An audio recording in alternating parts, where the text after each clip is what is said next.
Maraming salamat sa ating Human Settlements and Urban Development Secretary, Secretary Jerry Acusar, at sa kanyang magandang pinalabas. May pagka-showbiz ang natin, itong chairman's report natin.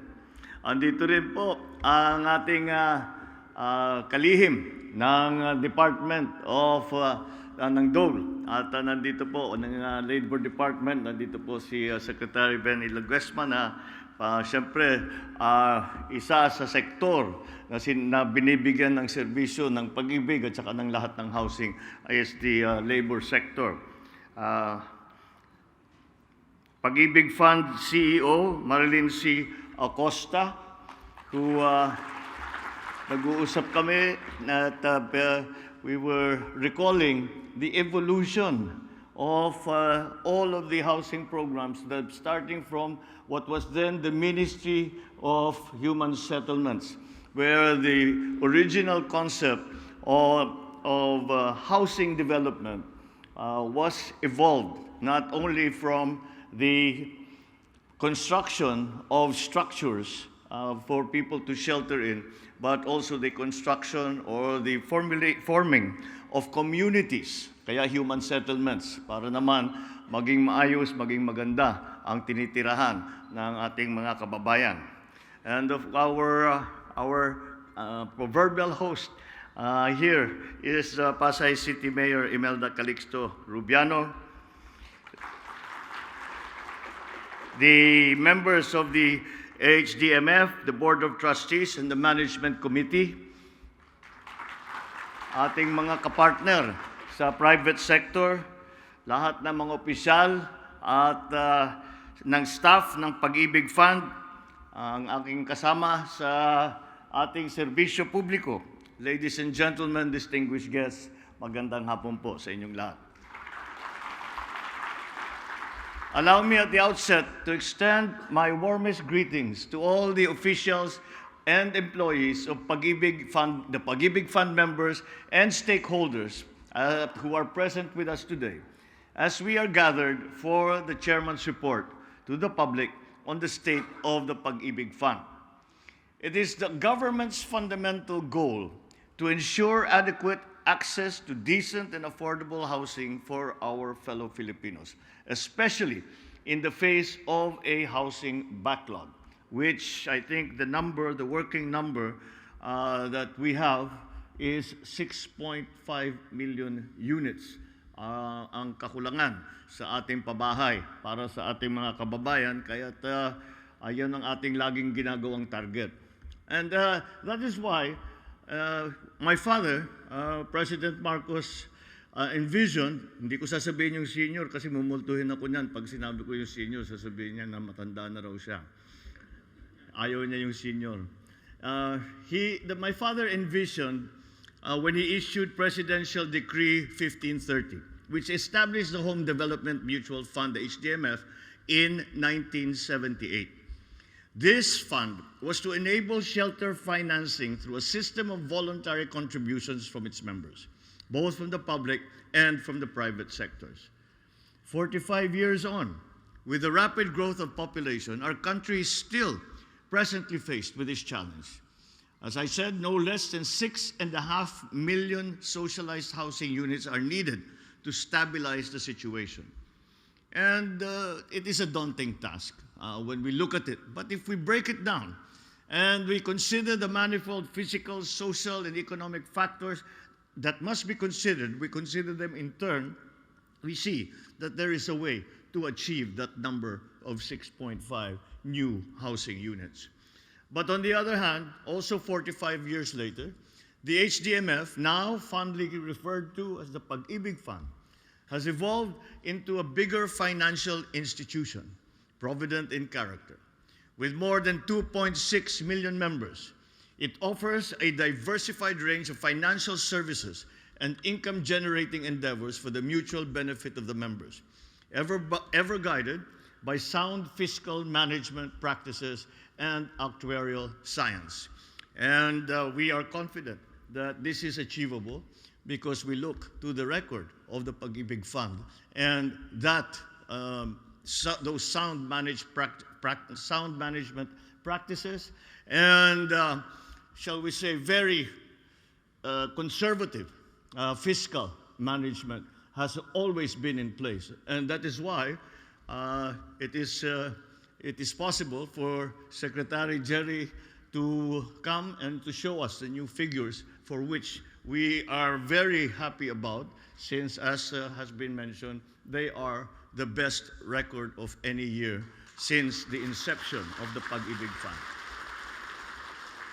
The Pag-IBIG Fund posted an unprecedentedly high figure since the time of 1978, by all the different facets, from members' contributions to housing loans released, to loan collections, dividends declared, all the way to its total assets and net income.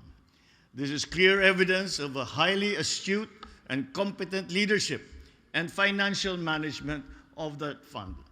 And for that, I congratulate you, and you should pat yourselves on the back and give yourselves a round of applause.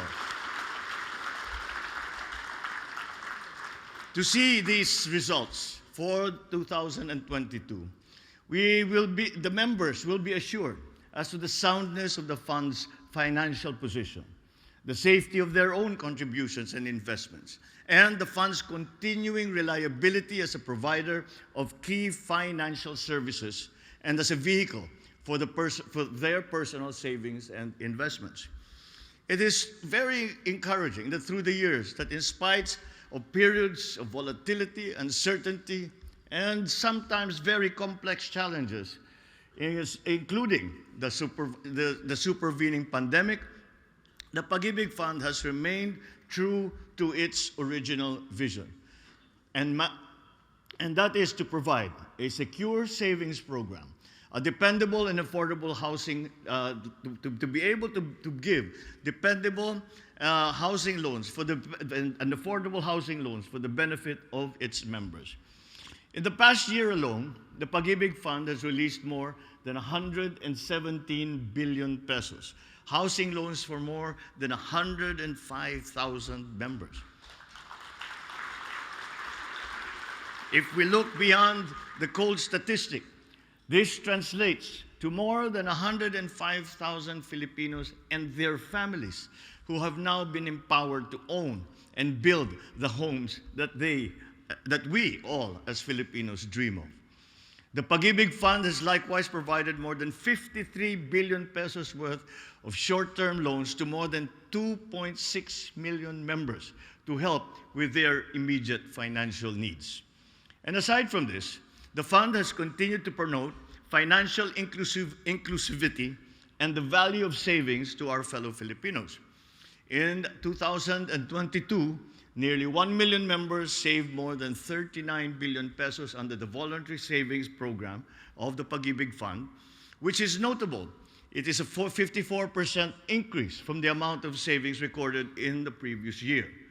Through the prudent management of its members' funds, the fund has earned an impressive annual net income of more than 44 billion pesos and declared more than 42 billion pesos in dividends. These figures are undeniable proof not only of the fund's success, but also of how its operations have redounded to the benefit of each individual member and to the nation's economy as a whole.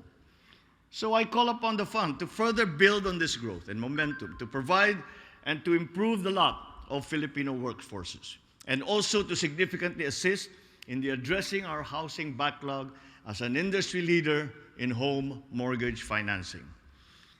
I will issue a challenge to the fund. Work closely with the Department of Human Settlements and Urban Development, saddled as it is by budgetary constraints, in order to find effective strategies to ease our housing situation.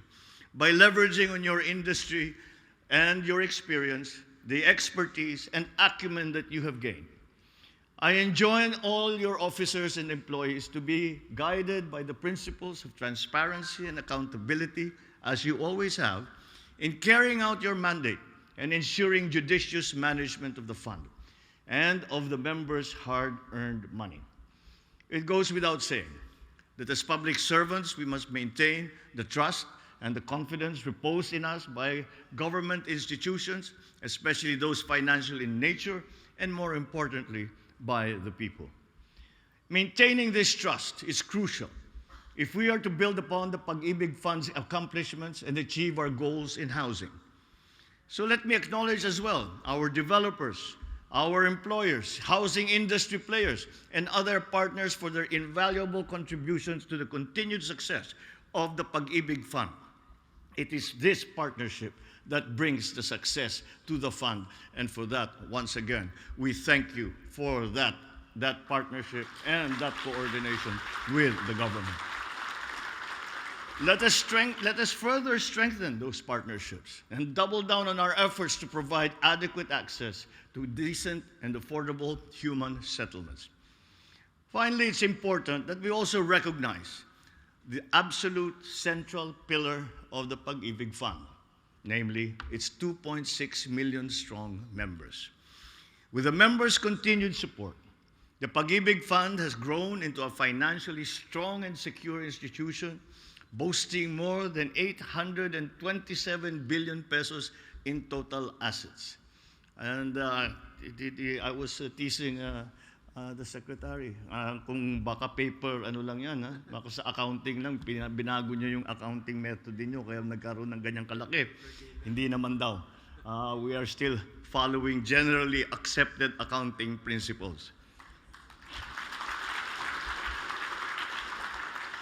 Indeed, the members' contributions are the lifeblood of Pag-IBIG and the reason for its continued success. So I exhort our members to remain ever productive in their employment and commercial pursuits so as to continue to sustain the Pag-IBIG Fund, animated by the same spirit of mutual help and benefit that was the theory and the blueprint and the concept behind the creation 45 years ago of the fund.